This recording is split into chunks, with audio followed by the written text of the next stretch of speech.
Excuse me দিদি, একটু side দিন তো। আমি সাইড দিব কেন?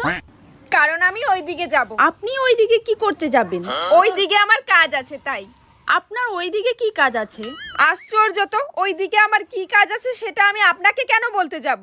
তাহলে আমি আপনাকে সাইড কেন দিব? কারণ আপনি রাস্তা ব্লক করে রাস্তার মাঝখানে দাঁড়িয়ে আছেন। আমি কেন রাস্তার মাঝখানে দাঁড়িয়ে আছি? ওহ, সেটা আমি কি জানি?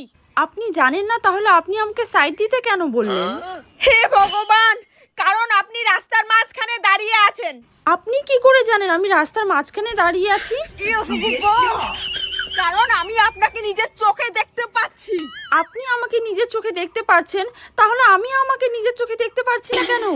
আরে আপনি আপনাকে আয়না ছাড়া কি করে দেখবেন? তাহলে আপনার কাছে কি আয়না আছে? কোথায় আয়না? আমার কাছে আয়না কেন হতে যাবে? আমি নিজের চোখে দেখছি, চোখে। হ্যাঁ, আপনার কাছে নিজের চোখ কেমন করে আছে? তোর কোথাও সাইড দেওয়ার দরকার নাই, তুই এখানেই থাক।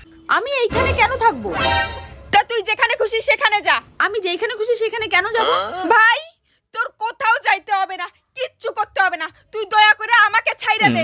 কিন্তু আমি তো আপনাকে ধরিনি। হায় রে, আমি যে কার মুখ দেখে বাইরে বের হইছি।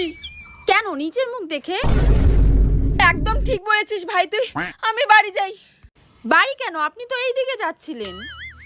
তাহলে সাইড দে ভাই, আমি ওদিকে যাই। আচ্ছা, আমি কেন সাইড দেব?